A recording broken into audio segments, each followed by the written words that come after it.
Great evening, business owners and managers. Wes Walters here, and welcome to another awesome episode of CX in the Evening. CX in the Evening, not to be confused with CX in the Morning, but CX in the Evening. I am your gracious host, Wes Walters. Oh, I got my traveling suitcase in the shot. Forgive me for that. I am a gracious host, Wes Walters, and on every single CX in the Evening, I bless you with customer service tips, customer experience tricks, and I leave you with gems. And by gems, I mean actionable takeaways that you can implement at the speed of now. So immediately after this broadcast, you'll be able to implement what you've learned with your team, making your team and your business better. So the check-in before the lesson, how has everyone's week been thus far? This is the last week of June. Can you believe that half of the year is over? Yes, half of the year is over. So by now, you should be halfway completed on your goals for 2024.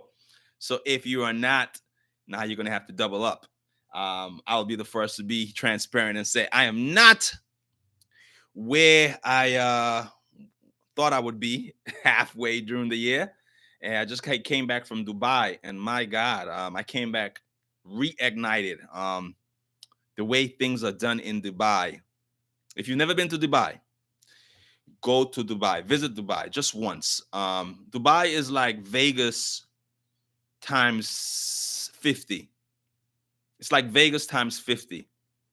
It's almost like a surreal place, man. It's you have to visit it because excellence is written into the very fabric of the society. Even the custodians understand that Dubai cannot be number two. It has to be number one. Dubai has to be number one. London had the biggest Ferris wheel, then Dubai. Hey, we got the biggest Ferris wheel. They had the biggest mall. Then China built us another mall. Currently, there's another mall that's bigger than the mall of Dubai's mall. And Dubai is like, we're building another one to crush China. And they currently have the tallest building, and they know the competition is coming. So they're currently building another building that's taller than the existing building. So second place is unacceptable for the people of Dubai. And it's something that I brought back with me. I've always believed that, but sometimes you got to be reinforced. The message needs to be reinforced to drive it home. So I came back, literally on the plane from Dubai to Paris. I was just taking notes like, oh, I'm going to do this, I'm going to do this, I'm going to do this, I'm going to do that, and act in a sense of urgency because we don't know how much time we have. But anyway, enough of that soliloquy. Let's jump right into the juggling, right? So today, as the heading says, we're going to talk about closing secrets for brick and mortar. This is for those who have a brick and mortar establishment. Closing secrets for higher conversions. Yes, higher conversions. We all like higher conversions because, of course, that equates to more money, more revenue. With more money, we can give our staff higher wages. We can invest in more equipment, up-to-date equipment, and we can do more charitable work. Yes, there is no charity without capitalism. Let me say that again. There's no charity without capitalism. So the more money you make as a business, the more good you can do. Don't let anyone tell you that, being poor and being, underclass is a badge of honor. It is not. It is not. And if you are, if that's the way you feel, you're going to be very upset during this entire podcast because that's not the philosophy that I co-sign. And I believe it is your God-given right to be wealthy so that you can do more for humanity. You can do more with money than you can with wishful thinking. 90% of your problems, and then I'm going to jump right into it. 90% of your problems can be solved with a check. Some are like, he's right. The first time I heard that, I said, that's absolutely right. So let the juggling begin. All right. So closing secrets for brick and mortars for higher conversions. Let's get right into it. Took some handy dandy notes so that I could speak intelligently. All right. Number one, If you have now, I want to be very clear. I want to preface by saying this. There are two types of businesses. There's a time well spent business and a time well saved business. These closing secrets are for businesses that are time well spent, not a time well saved business. This is for businesses. If you're running like a beauty supply store where you're trying to get people in and out, these do not apply to your business. However, if you have a retail business where things are a lot slower, where it's a time well spent business, then these closing principles apply. So let's begin. Number one, this is what I've seen over the years with the clients that I've worked with, is a welcome drink. Yes, a welcome drink. Now, if you go to some of the high-end stores, they give you welcome champagne. I'm not saying you have to give welcome champagne, but a welcome drink. Yes. And you're like, it's just a drink or a drink. You're thinking because it's summertime, a drink cools them down. Yeah, but you're missing the point. The welcome drink, what that does is that initiates the law of reciprocity. Yes. Now, these things that I'm going to be talking about, most of these things, especially the law of reciprocity, happens on the subconscious level. So it's like the Jedi mind trick. The customer is not even aware that you're working this magic. You are initiating the law of reciprocity. The customer has no idea. These are things that are happening on the subconscious level. Then I was like, the law of reciprocity was that. That doesn't apply to me. Yes, it does. The ones that say that, those are the ones that it's working on the most. So by giving them a drink, as mammals, all mammals, even dolphins do this. When someone gives you something,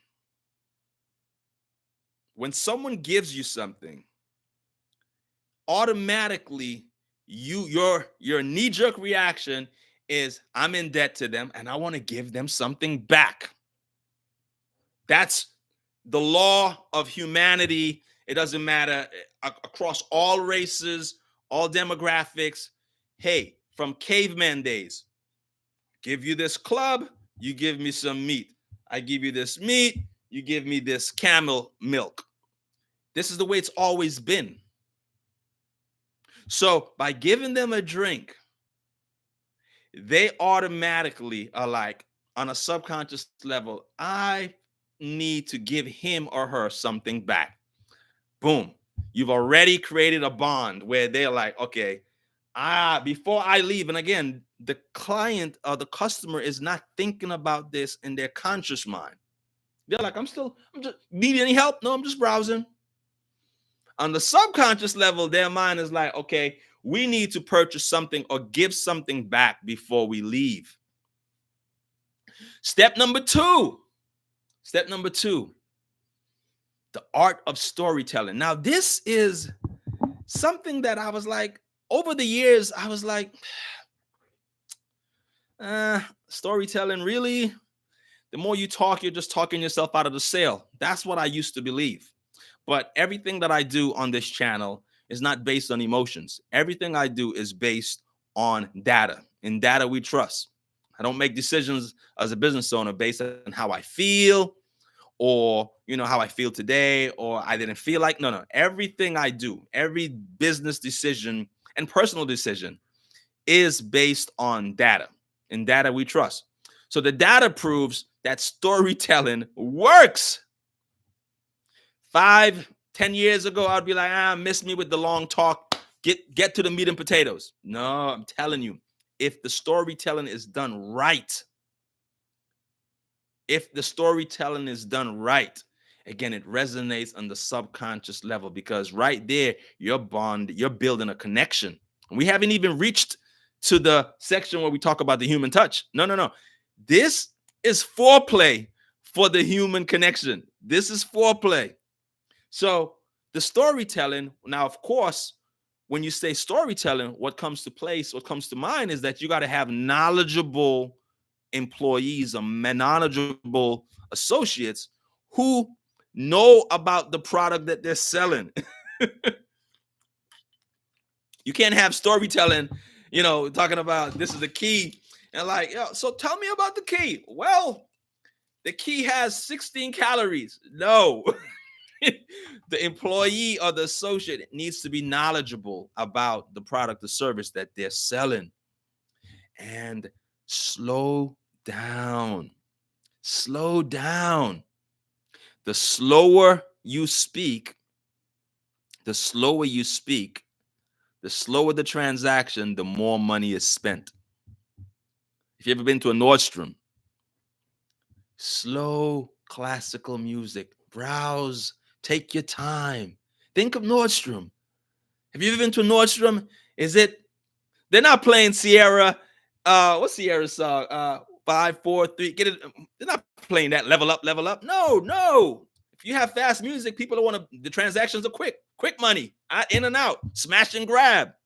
But if you slow it down, this wasn't even on the list, but if you're in a position to have a soundtrack for your business, have slow music to match the slow speaking associate who's going to take their time, and explain all of the features of this remarkable cell phone, who's going to take all of the time and answer all of the questions that they have, and even using and anticipating the questions that they're not even aware that they might have.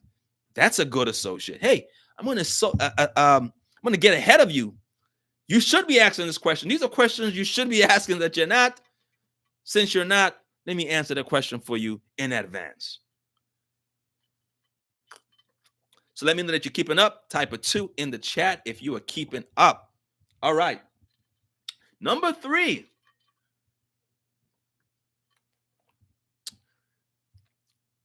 Let's talk about the human connection. Number 3, ways to boost conversions at your brick and mortar. Number 3 is a human connection. Now, by that, I mean, what do you have in common with that client or customer? It could be something as simple as, I'm a man, he's a man. I'm a woman, she's a woman. Yeah. She's AKA, I'm AKA. She's from St. Louis, I'm from the Lou. Or you from Brooklyn? Me too. You from the Bay Area? What's up, Marine City? Yes. Something as simple as a connection. It could be, hey, locality. It could be race. It could be sex. It could be affiliation. It could be organizations. Some type of connection is very, very vital and is important. A lot of great associates use the term, we're brothers, we're family. I don't encourage that, especially for African American customers and businesses, because I don't like the dumbing down effect. Now, I'm not your brother. Yes, I'm not your brother. Please refer to me as my name or sir. I get it. Now, there's a lot of transactions that need to take place before it's like, hey, brother, what's going on? Until then, it's the same respect that you give Chad, the same respect you should give Tyrone. The same respect that you give Enrique is the same respect you should give Tyrone. That's my philosophy, and that's what I believe in, and that's what works. You can literally ruin a sale. Someone could come to you just because you are black. You know what? I just want to support a black business. And they are used to a level of excellence where it's only sir and ma'am. And you ruin it by saying, hey, what's up, brother? Deal over. So it's better to play safe. It's better to play safe. Stay down the middle and give them the same treatment as you would give anybody else. So I'm going to put an asterisk. I want you to put an asterisk next to the family or brother thing. That's not something that I co-sign, but a lot of my clients use it, and in their businesses it works, but that's not something that I teach. I like to be down the middle, blank canvas. Hey, this template can apply to all races, all sexes, down the middle. That's what I teach. Moving along, number 4. Type number 4 if you are still following along with me. Number 4. Let me give me 1 second here. Let's share that. I forgot to share that.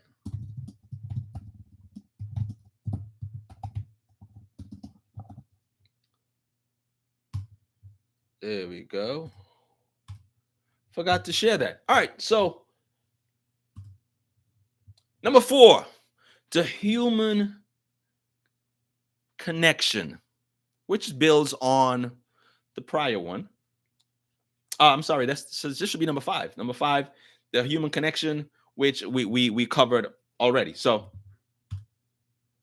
another gem, number 5, which is like, man, a Jedi mind trick, is to keep your high ticket items, your premium price items, separately. Ooh, this is a good one.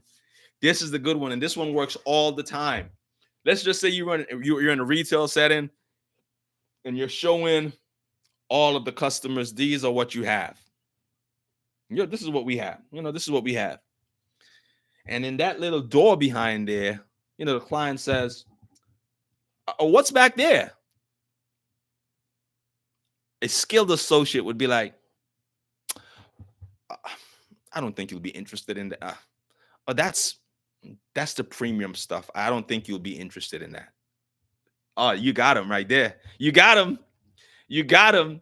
Every time that has been done to me, my initial reaction is like, what are you trying to say? I'm not a premium client? Show me the premium stuff, because I'm a premium type of guy. That's the reaction. Now, again, some of that is ego, and some of that is because it just works. It's magic. Now, I only am able to dissect what happens looking back. It's after it happens to me. I'm like, because every time I do a transaction, I'm like, okay, how did this person, every transaction, all business owners know this. Whenever we make a transaction, a purchase, we're always deciding later on, whether it's in the car ride home or before when we do our end of the day reports, we're like, what did this person do to me to get my business? How did they get me? How did they convince me to give them my $5? So we always process that as business owners. So when I'm doing the processing later, I think about, okay, how did I go in there to spend $100 and spent $700? Because part of that was ego. Most of those transactions were like, hey, what's behind this door? Oh, you said your budget, or I don't think you'll be interested in those. Those are for, more high-end client. Immediately, I'm like, I put out the American Express. What are you trying to say? What are you trying to say? Because I got it. Show me what's behind the secret door. Yes. So having your premium price items in a separate or adjacent room. It doesn't have to be a total different room, but there should be a barrier, a separation. Like, or sometimes it's even in a locked cage, like in a locked shelving. Let them know, like, okay, these are the premium price offering. Oh my God, I've done research with this where there was a client where this cup was not selling at all. This was a low grade cup. This was not even their premium cup. Listen, this wasn't their premium cup. They put the cup that wasn't selling, which was a low grade cup, in a glass casing and put a lock on it. And that cup outsold the premium cup. And they raised, of course, they raised the price. They're like, oh, no. This Payless cup, we're going to put it in a shelving and put a lock on it and charge it, have it as a premium price offering, higher than our existing premium price offering. And that cup started to outsell the premium. Now, the margins were crazy because, again, this was the economy cup, and now they're selling it as the premium cup. So something as simple, even if you don't have the real estate in your establishment for a separate room, if you put it in a casing with a lock on it, people are like, Why now? What's behind there? Like, why is that locked up? Can I see the stuff that's locked up? Yes, that is a serious and a very, very smart way to boost sales and increase your conversion rates. Last one. This was a crazy, crazy tactic that I didn't even realize until again on my ride home processing it, right? Actually, there are two more. So let's just say get into the store and this is the bell that I choose. Well, no, I need two things. Let's just say this is the envelope I choose. I'm like, this is the envelope. This envelope is amazing. It's snow white. It's a rectangle. This is exactly what I was looking for. The last company had a square envelope, but I needed a rectangle. This is perfect. Right when I say this is what I'm looking for, they start bagging it up. Change your mind if you want to. It's already bagged up. Yes. Brilliant. Brilliant. I'm telling you, try implement these and not try it. Tell me how things have improved after you implement these things. So here I am. I step into the store and got my welcome drink, ice cold, refreshing water, coconut water, whatever you want, hibiscus tea, whatever it is. It doesn't matter. It doesn't matter what the drink is. It could be water because, again, it's not what's in the cup. It's the law of reciprocity that you're initiating. So it doesn't matter. For me, I want water, right? After the drink, and I say, hey, I identified a product that I want, a white rectangle envelope. That's the one. The associate says, oh, great, Mr. Walters. This is already with the ribbon on it and placed right there so I can see it. Now, here it is. Here it comes. Wait for it. After I have committed to this item, after the customer has committed to this item, what you do is you bring out another white envelope that's bigger. You see how before you saw this envelope, you're like, this is exactly what Mr. Walters wanted. This is perfect. Until Mr. Walters saw the new and improved double wide envelope. This is a double wide trailer. You thought you wanted a trailer. We got a double wide trailer for you, my friend. So now when you juxtapose these two, using the comparative mind, your perfect envelope doesn't look that perfect anymore. You're like, whoa, double size. This can hold twice as much. Now, of course, from a business point of view, you didn't pay twice as much for this, but you're going to sell it for twice, if not 3 times more. Because again, this podcast is about boosting conversion rates. We want money so we can do more good for humanity, right? So after the customer has committed to this product, it's already packed up with the ribbon on it, placed nicely so they can see it. When it's time to check out, you know what, Mr. Walters? The pause is what gets them. Yeah. So I'm reenacting what has worked for me and what has worked for my clients. Is Mr. Walters, I know you said you like white envelopes. I get it. Look at this white envelope. It's twice as wide, twice as long, can hold twice as much stuff. And it's not twice as much. Again, you've bought, as a business owner, you've already bought it in bulk. So it probably cost you 15 cents anyway. However, you're going to not charge them double, but you're going to process. And I know I said double or triple, but you're not. What you're going to do is it's going to be double or triple return for you as a business, revenue margins. But of course, the customer doesn't get that. You say, okay, this is $10. This is double. You're not going to charge them $20 because they're going to be like, I could just buy 2 of these. $17.50. automatically they're like, that is a steal. Give me that. Every single time it has worked for me. Like literally, this has happened to me like almost 3 times in one store. On the third time, I was like,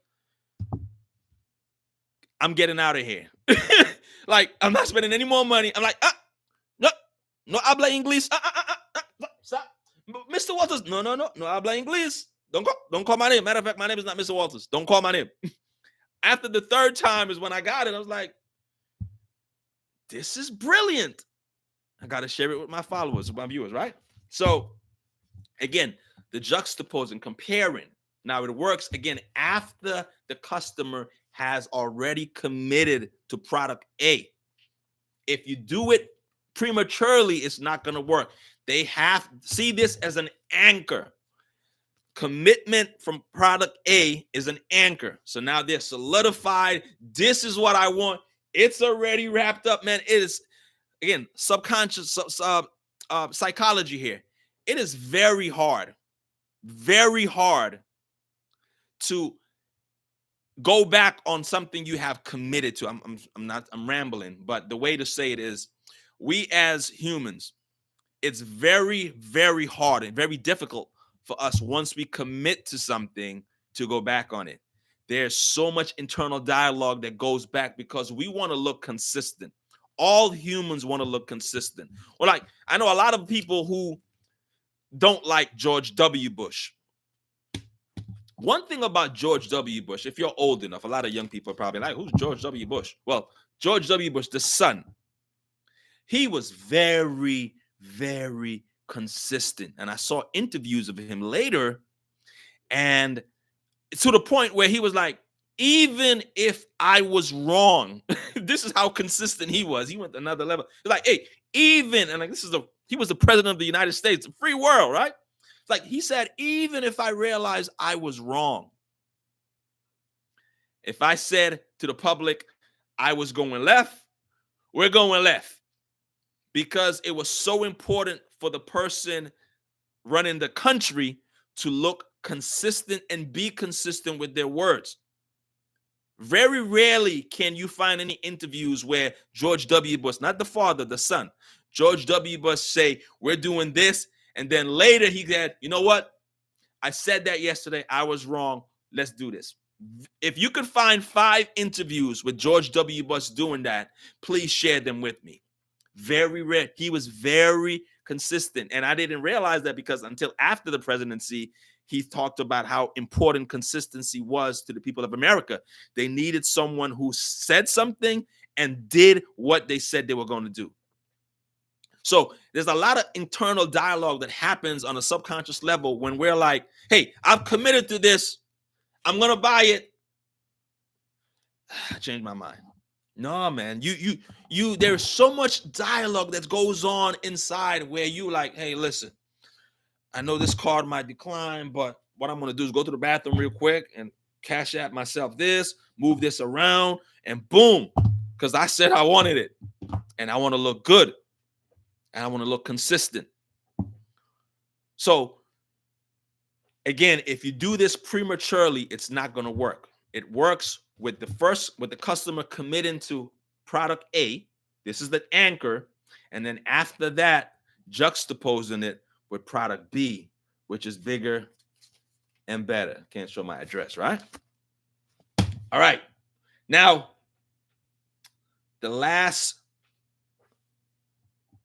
hack that boosts sales and conversion rates for brick and mortars is activating 4 of the 5 senses. This, my friend, is, man, I tell you, this, if there is one takeaway, this is the secret power, because this works below the radar. They're not even sure. They're not even aware that this has happened. If you ask them, if you go to Nordstrom, you send 25 customers to Nordstrom, and they've been in there for 2 hours window shopping. If you ask them to say, hey, tell me one song, just one, of the 2 hours that you were there were 20 songs that played. Tell me one song that was on the store, in the store. on the PA system. They'll be like, there was music playing? I wasn't even sure there was music. What song? There was not music playing. They're probably going to be like, there was not even music playing. So if you have a soundtrack to your business running in the background with sale. So Harris, man, when I used to work at Red Lobster, I used to work at Red Lobster. I was a waiter at Red Lobster in college, right? They had a soundtrack, a seafood soundtrack. Now, at first, I was like, this is corny. I was like, think of me in college. I'm like, songs about fish. One of the songs was Under the Sea, the Disney song, the Little Mermaid thing, Under the Sea. And they had all these songs about the ocean, about fish, and about eating fish. They had songs about eating fish because that was the soundtrack of Red Lobster on a subconscious level, inviting you, ordering you, commanding you to eat more fish. Yes, it happened on a most of the people at Red Lobster, I haven't been to Red Lobster in probably 2 decades. I don't know what they play now, but most of the people, if you ask them, what are the songs that are playing in the Red Lobster? They'll be like, songs playing in Red Lobster? All I saw is crab, what do you call those things? Crab legs. I didn't know those songs playing in Red Lobster. Yes, there's a soundtrack in Red Lobster. And if you have a soundtrack for your business, let's just say it's about skin, you have a retail skincare products. The soundtrack should be all about beautiful skin. Imagine if you have a boutique. Oh my goodness. Just got a spiritual download, right? Imagine if you have a boutique. You're a African-American woman. You have a boutique and your ideal clients are African-American females. What if as soon as they walk in the door, NDRE, brown skin up against my brown skin. Don't get me started. Let me brother can blow now. Hold up, I can blow. Brown skin up against my brown skin. What does that do to your clientele? When they come in, you just gave them some champagne.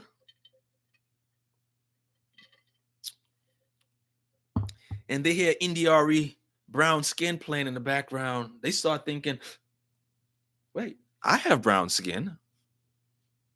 And then what's the Beyonce song? Brown Girl? Beyonce has a song. So I'm not a Beyonce. I'm a Beyonce fan, but I'm not a fanatic. What's the Beyonce song with her daughter? I think it's called Brown Skin. Brown Skin Girl. Imagine you have a boutique, right? A skincare boutique. And once they enter the store, they open the door. It's almost automatic, like it's connected to the door. They open the door. Brown skin up against my brown skin. They start thinking about, oh man, I need to get this pigmentation thing going, right? Then after that, they're introduced to the associate that's going to be dedicated to them. They have a dedicated associate, right?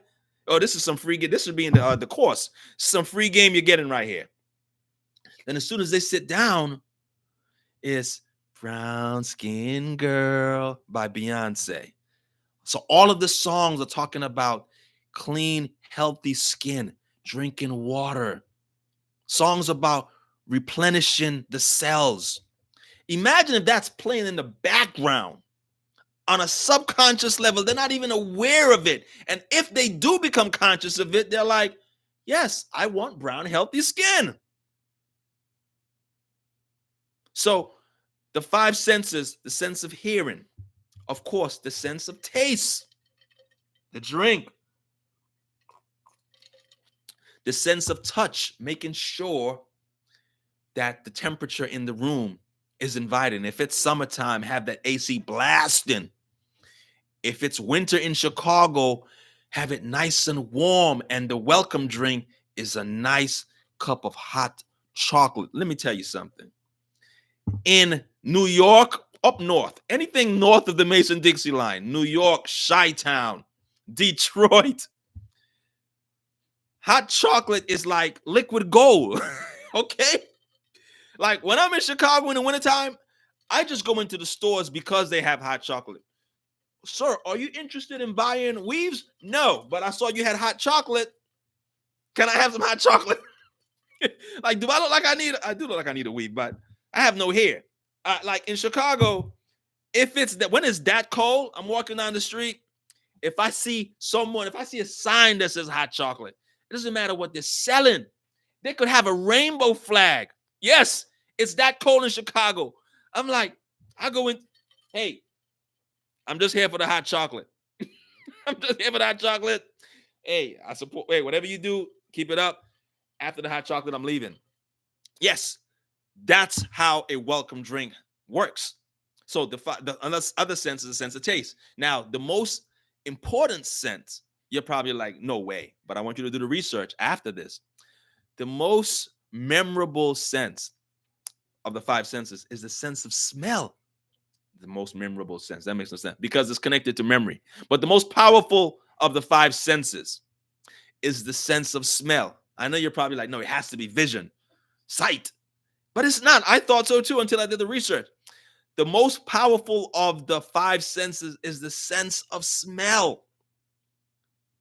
So having the right sense, the right sense smells in your store works on the subconscious level, of course. Of course, it depends on what you're selling.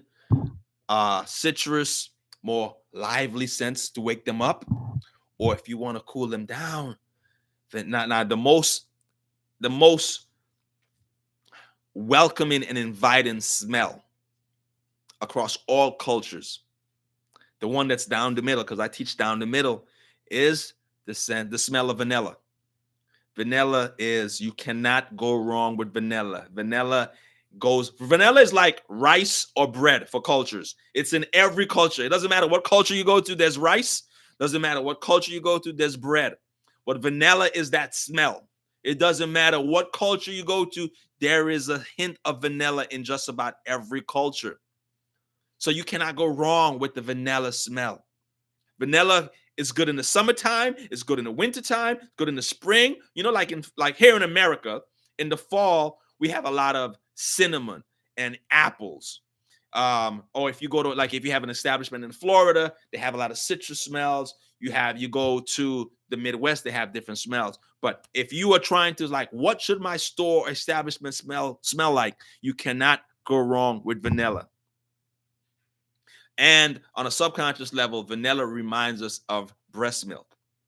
This is what the research said. Now, I don't have breasts, and it's been a while since I had babies, but the research says that vanilla is down the middle that much because it reminds us of breast milk as a baby, and all of us came from a woman. All right. So the sense of smell is the strongest of the five senses. So it would behoove you to include scent marketing. You're like, what's scent marketing? Another gem. Look up what scent marketing is. Very, very important part of marketing. Scent marketing. There are companies that spend a huge amount of money in scent marketing. When you walk into a lot of store, like I used to work at Emory University Hospital, and the lobby of Emory University Hospital has a smell. It's not by accident. No, it's designed. It smells the way Emory wants the hospital to smell. It needs to smell like health. It cannot smell like death. You walked into the hospital, the lobby, it's a breath of fresh air. It was a combination of like maple, and it was a lively smell. It was a sense that it wasn't as strong as pine, because your mind is going to be like, oh, this is cleaning. No, it wasn't clean. It was a pine. It was like pine light. So this smells clean and safe and healthy, but maybe it was pine and vanilla. Maybe because it was a clean, inviting smell. It was a clean, inviting smell. So it wasn't as strong as pine that you thought of pine, pine Sol. No, because you're like, okay, this smells like a custodian shop. And it wasn't vanilla like how we want to eat. It was a healthy pine. I'm willing to bet, I'm willing to go up on a limb to think that it was a combination of pine as well as vanilla. Emory, if you're looking, I'm coming back to the Crawford Long Hospital just to give a whiff to see what it was, because Emery had a smell. If you go into some of the retail, guess what? Apple. Go to the Apple store. All of the Apple stores smell the same. That's not by accident. That's by design. Go to a T-Mobile store. All of the T-Mobile stores smell the same. That's not by accident. That is by design. They want, when you smell that smell, it doesn't matter where you are. You think of that product and you think of upgrading your phone. When you smell the T-Mobile smell, you're like, this phone is old. Why am I still using this phone? I deserve a new phone. So, as a business owner, I'm about to land this plane right now. We're about 45 minutes. It would behoove you, again, to implement 4 of the 5 senses. You can't use all 5. If you can, that's great. But if you're gonna use of the 4 senses, try to definitely include the sense of smell. Take some time to create the smell for your business. And if you need help with that, then Wes Walters and Associates, we can help you with that. Just shoot me a DM on Instagram. Now, if you're going to shoot me a DM, feel free to send me a voice message. That way I can reply with the voice message. A lot of people send me messages and it's this long Gettysburg address. Hey, Mr. Walters, I was wondering, blah, blah, blah, blah, blah, blah, blah. And then it started when I was a sparkle in my dad's eye. And then, oh, no. Send it to me via voice message. I can listen to it while I'm driving and I can reply with a voice message. All right. So to recap, the ways to increase conversions for brick and mortar. And again, if you just joining in, this is for a time well spent business. Remember, there are 2 types of businesses: time well saved, time well spent. These principles do not apply to a time well saved business, someone who needs to be in and out. If you had a beauty supply store, this will not work. Do not use these techniques for a beauty supply store. The average time in a beauty supply store is 7 minutes. The people that go to beauty supply stores want to be in and out. Does not apply. This is for a time well spent business where time is not an issue. You slow the music down, give them that inviting drink. Hey, Mr. Walters, you look like you're sweating. How about a night? How cold? Oh, this is what, man, one time I went to a restaurant. It was in the summertime in Atlanta, August. And I walked into the foyer of the restaurant and I was greeted by this young man. And he said, while you wait, would you like a drink? I said, yes. He said, what do you like? I said, I wanted something. It was soft drink. I'm like, I want a Sprite.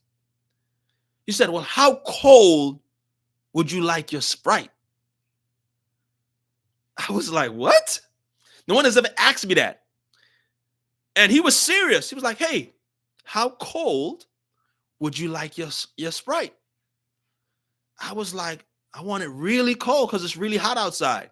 This dude brought me a Sprite slushy, but in a can. So they had different freezers. So I was like, this is amazing. So if you just want a Sprite, they got the regular freezer where the Sprite is, in a Sprite. However, for the ones who want it really cold, they got I guess they got the freezers at 30. Water freezes at 32 degrees. So I guess they got the freezers. There's a freezer they have at 32.5 degrees that makes it slushies. Yes. So when you say, how cold do you want your Sprite? I'm like, I really want it really cold while I wait. He brought me a Sprite slushy. And I was like, this is a Sprite slushy. He looked at me and he nodded. I was like, he got me already. His tip was $10 already. I was in the foyer. I didn't even have my table yet. By bringing me a Sprite slushy, by that one question, hey, Mr. Walters, it's hot out there. I see you dripping. How cold would you like your Sprite? Just a question. I was like, ice cold, baby. Ice cold. He brought me a slice slushy. Automatically, I was a fan. I'm like, man, if they take this time and dedication to think about the customers that are coming inside that are hot, How cold do you want your Sprite? It's like, this is brilliant. So, number one, again, the inviting drink. Number two, the art of storytelling. That requires your associates to be knowledgeable about your products. They need to be able to talk about the phone, know about the features. This phone is waterproof. This phone, is fireproof. This phone is made out of the same metal that the spaceships were made out of. If you ever want to go to the moon, this phone will be great in the moon. Also, the connection, the human connection, finding some type of familiarity between you and the associate and you and the customer. So if it can be as simple, don't overcomplicate this. It doesn't have to be, oh my God, I saw nothing and we have in common. Are you guys both Homo sapiens? That's a connection. Are you both mammals? That's a connection. There's always a connection. Don't be like, well, we had nothing in common. Yes, you both breathe oxygen. What are you talking about? How is the air in here? Is it good? Great, I got him. You like oxygen? I love oxygen. So there's always something you can connect with. Again, AKA sororities. You're from Chicago. They're from the Midwest. You're from the Midwest. They're from the East. You're from the East. They're from the West. You're from the West. There's always a connection. Find that connection because that shows, hey, put your guards down. We're on the same page. Next on the list is separating your high-ticket items. Again, this is so brilliant. This is so brilliant. You're like, hey, this is what you want? Great, great, great. By the way, what's behind that door? Oh, behind that door? Oh, I don't think you'll be interested. That's the premium price. That's the customer automatically be like, what are you trying to say? I'm not premium price. Show me what's behind the door. You got him. Or again, the story, like I said, I had a customer who had the economy cup. The economy cup was not selling. And they wanted to get rid of this economy cup. So what did they do? They put the economy cup in a glass case with a lock on it, signaling that this is premium price stuff. So customers are like, and hey, these are the cups that you have. Here's a cup. There's a cup. This is a metal cup. It's made out of, it's bulletproof. It's made out of steel. And the customers are like, yeah, I see this bulletproof cup, but what about that cup in the bulletproof case? The associate was like, oh, that cup? Oh, that's the big boy cup. Well, I want to see the big boy cup. Unlock this case. It's the economy cup. Customers like, nah, I want the big boy cup. Associate was like, this is the 99 cents cup. But if you want the big boy cup, are you willing to pay big boy prices? Of course I am. I want the stuff in the glass case. Matter of fact, give me all of the cups in the glass case because I'm a premium price customer. You got him. You got him. Again, ways, this is not manipulation. This is just ways to boost conversions at a brick and mortar. Next in review is once the customer has already committed to product A, you start wrapping it up. Yes. Hey, this is the white envelope I want. Oh, you're positive. Yes. I like it. The lines are straight. Perfect. All right. This is already wrapped up. And by the time you look to the left again, it's already wrapped up with your name on it with a bow.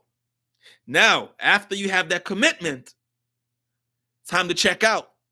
Oh, Mr. Walt, I know you wanted the envelope. What about the double wide envelope? What about the double wide envelope? And if you do this prematurely, it's not going to work. It only works once you have an anchor. The anchor is product A, and then you're juxtaposing using the comparative mind with product B. That's how it works. All right. And finally, the sense of the 4 of the 5 senses. All right. That concludes this episode of CX in the Evening. Like I said, on every single CX in the Evening, I try to give you customer service gems so that you can implement it with your team, making your team and yourself better. We will be back here next Wednesday, same time at 6 p.m. Eastern for another awesome episode of CX in the Evening. Now, if you're not watching this on YouTube, do me a favor. Go over to YouTube and subscribe to the channel. It costs you nothing. It's free. However, it really helps out the channel. I'm really trying to get to 1,000 subs. And by doing that simple gesture, it would really help me out. So thank you so much. If you're not watching it on YouTube, just go over to YouTube, Wes Walters, Wes, W-E-S-S, Walters, like Barbara Walters, and subscribe to the channel. And I will never ask you to share this video or please like. No, all I want you to do is subscribe. You can subscribe and turn your notifications off. Yes, I said it. I will not bother you or pester you. Just turn it off, but just subscribe. That really helps the channel out. All right. Thank you guys so much and see you next week. Peace.